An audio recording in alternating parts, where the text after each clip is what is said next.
Well, hello, everyone. Thank you for joining me again this evening rather, as we dive into another financial aid topic that we hope will bring you some information and help you as you go along the process and make sure that you get through the process smoothly. I'd like to invite you to post your questions in the chat below. I am by myself tonight, so I don't have tech support, so I may be answering your questions live in the session. So if you do have questions, just make sure that you do put those in so we can make sure we get your answers done to you. Okay. Alrighty, so let's go ahead and get started. I wanted to make sure, well, first of all, let me go ahead and put some information in the chat for you so that you can be able to get back to us. So let me hang on a second. Let me grab that for you. All right, so let me post this in the comments section so you can, if you have questions, you can go ahead and post those for us, and we can make sure we get all of your questions answered. Also, I want to put a couple of another form here for you in case you need to ask questions after the broadcast, and we can make sure that we get those to you. And so here's that form if you want to put those questions in. All right, so let me go ahead and get started then and let you see what we're talking about tonight. So tonight I want to do an overview of the cost of attendance. And the reason I wanted to do this is because as we talked about some of the other aspects of applying for financial aid and going through the financial aid process, one of the things that typically comes up is how much does it cost and how do you know how much to pay and when do you pay? And we have a lot of confusion sometimes around this concept of the cost of attendance when we start to process the financial aid award. So I wanted to make sure that we had a good understanding of that and give you an opportunity to ask questions before things get too out of hand. So as a way of definition, the cost of attendance is an estimate of the amount that the student may spend during an academic year for everything that's associated with being enrolled for that year. So, and sometimes this can be a difficult concept to wrap your head around because you don't have a bill yet. I mean, especially for students who are planning to attend college next fall, the costs and fees have really are still being developed right now. So a lot of times you don't have a way of knowing exactly how much things are going to cost. So you're going to have to work with estimates. So each school has to come up with what's called the cost of attendance, an estimate or a budget of how much it may cost for a student to attend for an academic year. And there's some specific things that are included in this. But I want to reiterate that this is not the actual bill. This is a guide or a tool that you can use to make sure that you are considering all of the things that you might need to spend money on during that academic year. The schools have to come up with this cost of attendance because that is the maximum range of financial aid that a student can receive. So the federal requirements are that for students who are receiving federal aid, they cannot exceed the cost of attendance in a total amount of financial aid that they're getting. So it's for us to make sure that we're keeping students within the federal guidelines of the amount of aid that they can get. And for you, students and family, you can use this as a guide or as a budget to help you get a handle on what the expected expenses may be and how much you may be spending for all of the expenses. Now, let me move to the next slide because I want to, again, and I know I'm being repetitive here and redundant, and I'm doing it for a purpose because I definitely want to make sure that you're understanding exactly what this is about. So within the cost of attendance, there are two types of cost. One type is the direct cost, and those are the things that you're going to see on the bill. This is the actual amount that you have to pay in order to be enrolled in school. And the number one thing that you will see on that bill is tuition. And the tuition is the cost for the courses that you're taking. Depending on if you're taking a full load of courses, a full-time load, depending on what that is at your school, or at UNCG, right now full-time is considered 12 credit hours or more. So that means, you're going to pay a tuition fee and tuition price for those courses. And then there are fees that are associated with attending college. And that has to do with the infrastructure. For example, technology fee, maintenance fee, facility fees, health fees, those kinds of things that go into providing some of the services and some of the facilities, maintaining the facilities that go along with being in college. The other costs that may be on your student bill would be room and board, or a dorm and a meal plan. Now, this would only be for students who live on campus. So if you have requested a dorm and a meal plan, then you will see the charges for those items on your student bill. Now, there may be some other charges. For example, for some schools, UNCG, we have a parking requirement, parking permit requirement. So if you do have a car on campus, if you're going to park on campus, you have to purchase a parking permit. So you can have that billed to your student bill. There are also some other incidentals. There may be some other one-time fees. Maybe if you're a performing student, a music student, there may be a studio fee. And again, depending on certain types of coursework, there may be some associated fees for that, but those would appear on your bill, and those are the things that you would definitely have to pay. The other costs are classified as indirect costs. Now, these are things that come about as a product or as a result of being enrolled in school, but you may not necessarily get a bill from the university for these types of types of expenses. Now that can be for, let's say, books and supplies. Now some schools do have a mechanism to have your book costs added to your account. And there may be some instances where you can do that. You can have some of the cost or some of the fees for books and supplies added to your student bill. Typically, you're going to pay for those at out of pocket off the bill. You're going to pay for those independently of the bill. The other item that you see, your travel, home, and commuting costs, and you may see that listed as transportation in the cost of attendance listing. Now, I'm going to give you an example of what that will look like in total. But just keep in mind that if you see transportation within the cost of attendance, that's simply meaning that there is an allowance that's being estimated for how much it may cost for travel back and forth home. And for a student who lives on campus, there are, you may want to go home on the weekends or home during this semester breaks, home in between breaks. There are also, there may be commuting costs if you live off campus, you're using your car or transportation means to get back and forth on campus. So those costs are rolled into that cost of attendance. Again, to give you an idea of some of the things that you might need to plan for. Again, with the exception of the parking permit itself, you don't get charged for your trips home and for your travel expenses. You don't get charged for those things. The other item, personal and miscellaneous. Now this is kind of like a catch-all. And this could be anything from buying special size sheets for the dorm room. It could be, we usually term that as, personal items, shampoo, soap. If you need to buy a new umbrella, because it's raining, or a pair of boots, because of the snow.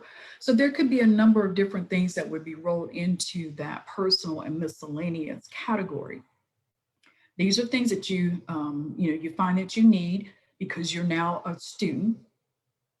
As I said, the university is not sending out a bill for those specific items, but they are costing you something. Now, let me back up a bit, because you may be wondering why is the cost of attendance important? Well, remember I said you have all these categories, and then it determines the maximum amount of financial aid. So it helps you to know what you're going to be spending money on, how much you need, an estimate of how much you may be spending, so that you can better manage your financial aid resources. As you're looking at your financial aid information, you can determine, in looking at the estimate for some of these items, whether or not you may need to take out student loans, whether or not you will have enough in gift aid, or and that would be scholarships and grants, to take care of the build charges, and maybe not have to take out loans. Or if you do need to take out loans, this is a good guide to give you an idea of how much you may need to borrow. So again, all of this is an effort to help you manage those funds and manage them well, and also to avoid having to borrow more than you need. Now, on our webpage, we have a resource that you can use to estimate your bill. And if you need to, now this is the cost, or the estimates that are there now are based on the current year for terms. So I'm going to just pop that into the comment section as well. So this means that you are able to, get an estimate of how much you think you may spend for those different items. And then you can get an estimate of that, especially if you are coming in the spring semester. This is a wonderful way for you to figure out how much you may need to borrow, and how much you, how much you don't need to borrow. And you can kind of get an estimate of how to manage your resources. If you're needing to set up a payment plan, this is another great way to figure out whether or not you need to borrow, or can you manage whatever is left over after your financial aid has been accounted for. Can you manage paying out of pocket, or paying a payment plan for the leftover amount that might need to be paid? So again, I know I'm being totally redundant, and that is, I have a purpose for that. The reason I'm being so redundant is because I definitely want you to make sure you're getting a good understanding of this. So the school estimate of all of these expenses comes down to, and I have some numbers that I want to talk to you about. And again, please don't panic when you see these numbers. You're not going to get a direct bill for these numbers. This is our estimate. So the example I'm going to be using is for an in-state and out-of-state student living on campus, an undergraduate student. There's a different set of costs for graduate students because the tuition for grad courses is a little bit higher. But the stuff that's in the dark print, these are the things that you would normally see on the bill. Now, loan fees won't be actually on the bill, but they do get deducted from the loan when you borrow it. So I know I'm diving into all kinds of weeds here, but when you take out a student loan, there are fees associated with borrowing those funds, and they come off the top of the loan. So when you, let's say you borrow $1,000, you don't actually get $1,000 applied to your student bill. You will get maybe $990. So there's been $10 taken out for fees. So we build that back into the cost of attendance, so that, again, you're getting credit for that, or I hate using that word credit, but it's being accounted for within that cost. Now, these items, transportation, books, supplies, miscellaneous, these are the things that I just talked about, are indirect expenses, okay? So now let's look at, again, like I said, I'm being totally redundant here, and it is for a purpose. So tuition and fees, that's definitely what's going to be on the bill. If you live on campus, room and board. Indirect costs, things that you won't get a direct bill for, would be books and supplies, your transportation or commuting expenses, personal and miscellaneous expenses. And then if you live off campus, room and board, or your rent, or whatever your living expenses may be for off-campus living. So just keep that in mind. All right, so now let's take a look at this. Again, this is not the student's bill. This is the academic year amount of what you might spend. So let me pull back. In fact, let me pull that video out of the way and pull it down a little bit more. And so this is a total.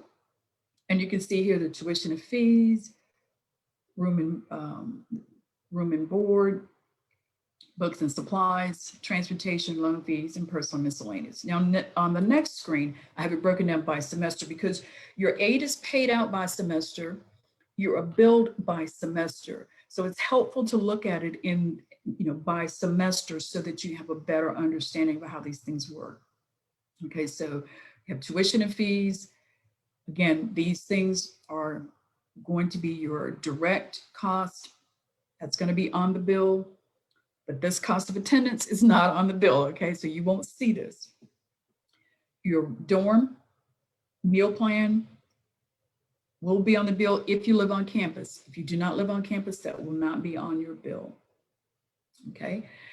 The personal miscellaneous expenses, again, soap, shampoo, toothpaste money, umbrella, linens, that kind of thing. So that's how we come up with that. So where you're going to see this is typically in the financial aid section when we send you your email message letting you know that you have a financial aid award. We'll direct you to UNC Genie and you'll see this information there. So that's where a lot of people look and they say, oh, I've got a bill for housing, for room and board, but I'm living off campus. So why are you billing me for that? We're not. That is not your bill. This is, again, just saying that here are the things that you're going to spend money on. Here are the things that your financial aid is covering. And this is our estimate of what you might spend. And we just want you to know that. So then you might ask, well, how do you know how much we're going to, how do you know how much we're spending? Everybody's different. So, and you're right, everybody does have a different actual cost. Every student's different, every student's unique. But on average, we know that tuition and fees for the coursework, that is pretty standard based on the number of credit hours.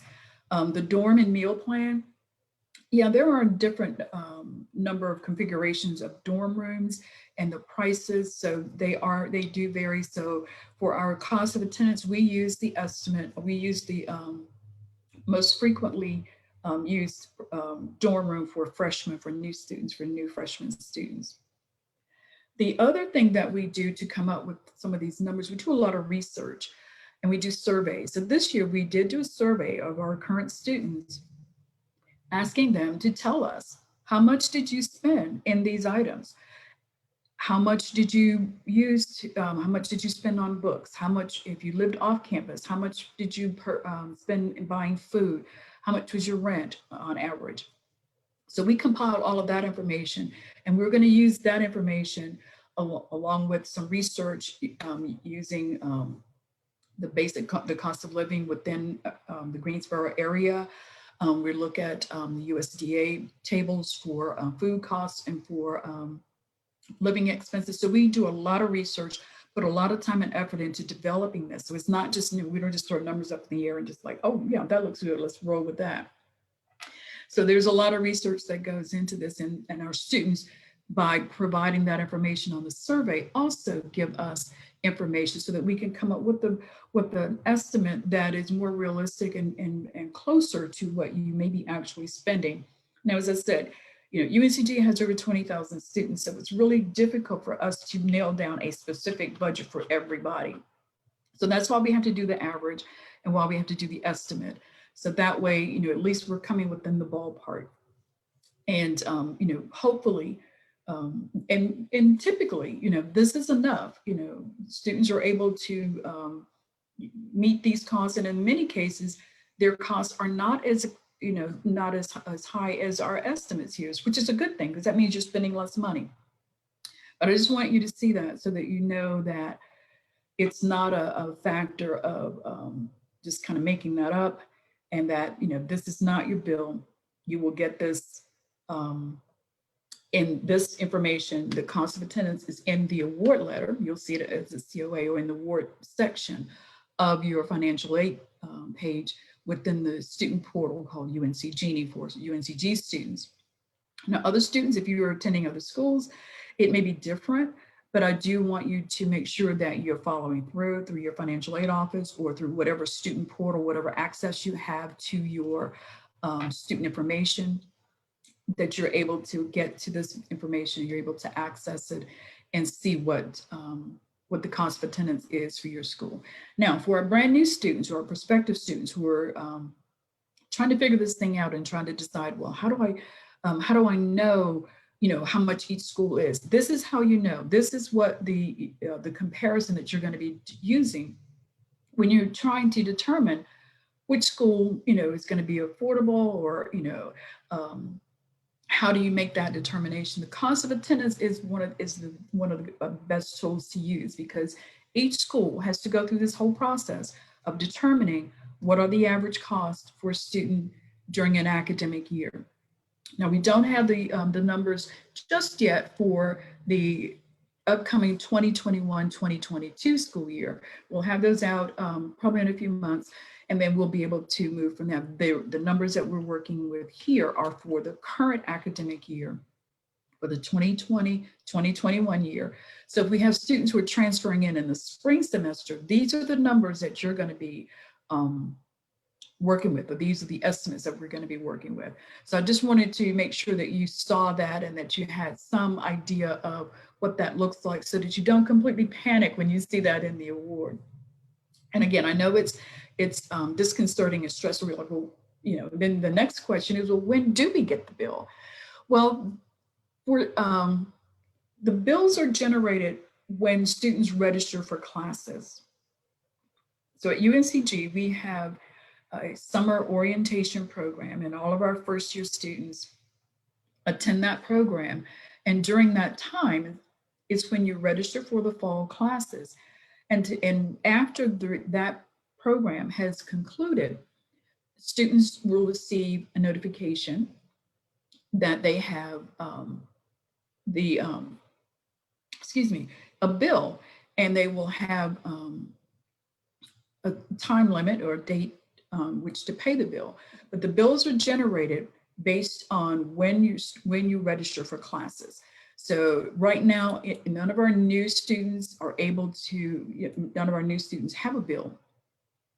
So this is what you're going to use to kind of figure out how much money you're going to need to attend college. And it's perfectly okay to use this. We'll have a new cost of attendance out in a few months. And certainly by the time you start to receive your award notices, you will have that information available. If you want to just try to figure out, I put a link in the comments to our bill estimator, and you can definitely use that to gauge whether what the cost might be, and just use that as a guide. So let's talk about the things that won't appear on your bill, because I don't want you to go away feeling like you haven't had a good understanding of it. But in any case, make sure that you understand this. So indirect or non-bill costs are things that will not appear on the bill. And again, that's books and supplies in general, traveling home, and personal and miscellaneous expenses. Okay, so I don't want you to get freaked out by that. Okay, now further, if you live off campus, you will not have a cost or charge on your student bill for housing, for a dorm. Whatever type of arrangements you set up for housing, you will pay directly to that person. So if you have an apartment and you have a landlord, then you will pay your landlord for that month's rent, but you will not have to worry about paying that directly to the school. Same thing for meals. Now, there is a caveat to this. Off-campus students who do not live in a dorm, may purchase a meal plan. So that's if you don't like cooking, you certainly can purchase a meal plan. So that can be added to your bill, and you can make sure that you can make sure you have something to eat. If you don't feel like cooking, then you will be able to have a meal plan added to your bill. So you would see that on there. That's the only time you would see it, if you add a meal plan, and you have to actually do that. That doesn't get just applied on there. So you have to actually go through the process of selecting a meal plan and adding that to your bill. So again, if you have any questions about that, let us know. And I guess I should also put our email address in the chat as well, in the comment section, just so you can make sure you get your questions sent over to us. So yeah, and forgive me for all of the short, the short comments. I don't have my tech support tonight. I didn't ask them to come, but my crew had been so diligent and so faithful over the past month and being here every Thursday for the Fafsa 101 series that I didn't ask anybody to come on tonight with me. So I'm giving them a break. And hopefully I can convince somebody to maybe come on with me next week. But I just wanted to make sure that we cover the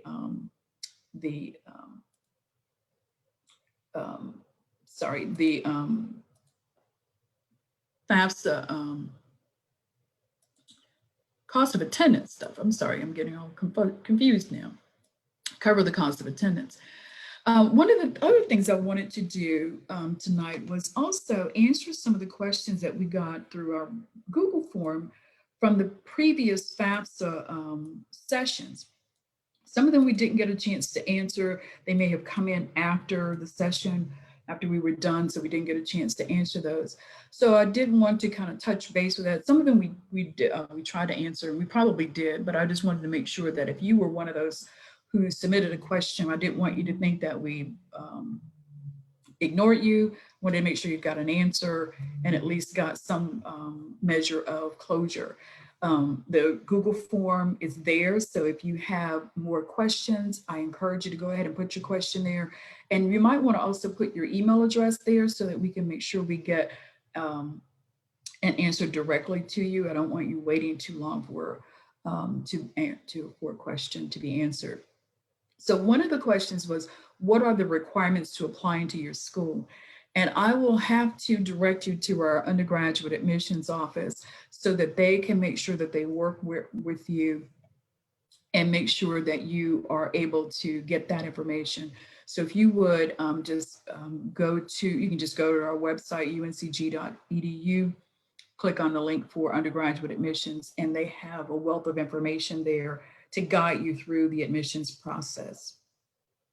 So someone else wanted to know if you have money in a savings account that you earmarked for something else, do you have to include it in the assets portion on the FAFSA? And generally the answer is yes. The FAFSA asks you several questions based on what your your income information was for the previous 2 years. So in this case for 2019, if you're filing a FAFSA for 2021, 2022.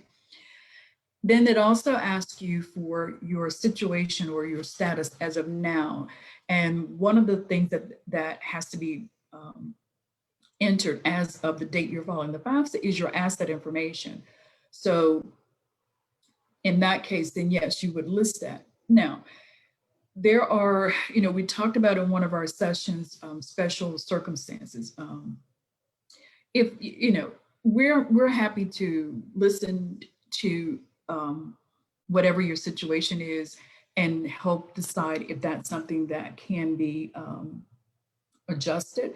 But yes, you do have to put whatever the information is as of the date that you're filing the FAFSA. So yeah, you have to do that. And if there's something else going on, if you have some major medical issues that are going on that are impacting your ability to pay, you definitely want to reach out and let us know so that we can help you navigate through that process. And we don't want, we don't want you to be stressing out about it. So that's what we do. We'll investigate, we'll research it and help you find a solution and point you to your options. The other question is how to do it. So I take that to me, how do you do the FAFSA? So hopefully during our 5 nights, yeah, we were on 5 nights, actually six weeks, counting the last week in September. So hopefully during that time, you actually learned how to do the FAFSA. The most important part of completing the FAFSA is getting started, doing it, just actually doing it. And one of the things that you want to make sure you do is get your FSA ID, that's your Federal Student Aid ID, and you do that at fsaid.gov. fafsa.gov so that you can make sure you have your username and password and you're able to use that as your electronic signature. That's the first thing. And then navigate over to fafsa.gov and go ahead and get started. If you run into any snags or any hiccups, or if you get stuck in a place, all I want you to do is to give us a call or send us an email. We are more than happy to help you. We would love to be able to make sure that you're getting your questions answered, so that you can go ahead and get through the process without a lot of difficulty. That's not what we want for you. We want to make sure that you are able to navigate through and be able to do what you need to do. So I'm going to put the phone number and our hours in here so that you can also be able to give us a call if you need to. And yeah, so we're available Monday through Friday, 9 a.m. to 4 p.m. by phone. Our email, someone's monitoring the email pretty much all day long, every day.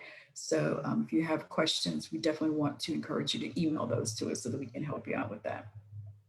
And then somebody wanted to know what happens if I miss the deadline for priority filing. Well, you got a pretty long window. We'll still process your application if it comes in, if it's filed after the priority filing period. That's not a deadline. You can still file the FAFSA. For UNCG priority filing window, we've set it for October 1st through January 15th. So you have all of that time still to get it done. And during this time, if you have any questions, if you have anything that, please call us so that we can help you. Email us so that we can make sure that you get it done. So you've got plenty of time. And in case you're wondering, yes, we will be there after Thanksgiving. Our offices will not close. It will be, we'll have a week during the university, during the winter holiday. So there will be a period of time where we're closed. But for the most part, we're going to be there. Even though the classes will be ending in a few weeks, we're still going to be there working away. We'll be back in the office on January 4th. So we're still, we're going to be working away. We'll still be there. We'll still be able to help you and still be able to answer your questions. So you don't have to worry about missing out on filing during the priority filing period. So please make sure you do that. So I do not have any questions coming in to the chat. One of the things that I wanted to do tonight was to reiterate and go over the cost of attendance. And this video is going to be able to be viewed again so that you can get more information about that and just kind of watch it at your leisure and go through it. If you'd like a PDF of the slides that I use, again, just send an email to finaid@uncg.edu and we'll be glad to get that out for you. But again, it's so important that you start thinking about setting a budget for college. And it's just, I do the financial literacy presentation for some of our first year students. And one of the things, and the foundation is having a budget, because if you don't know, if you haven't planned for how much you need to spend, then it's really difficult to meet those requirements and meet those obligations. So we want you to use that cost of attendance as a guide, as your budget. You can flex it any way you need to make sure that you are accounting for all of the costs. And again, that's just the foundation. You can add to that any other costs that you think you might incur. And again, knowing that you're looking at now indirect costs, other things that come along with being a student, you want to make sure that you're calculating all of those things. And then as you're looking at searching for funds, you have that number in mind. You know that you're going to need, around, this is a ballpark. You're going to need around this amount to meet your costs for the academic year. So it helps you as you're going forward. And then it's not surprising if you, when you're looking at the bill and you're thinking, oh, wait a minute, this is totally out of my realm. I had no idea it was going to be even close to this.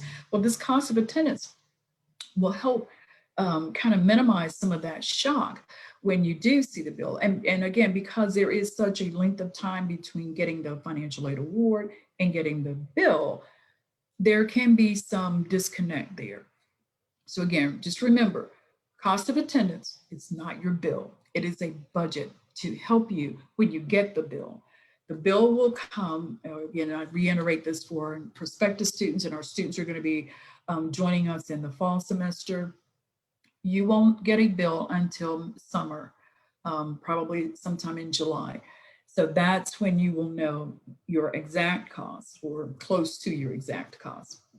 So in the meantime, use the cost of attendance as a guide, as a ballpark, if you want to think of it that way, to figure out how much money you may need in order to pay the college.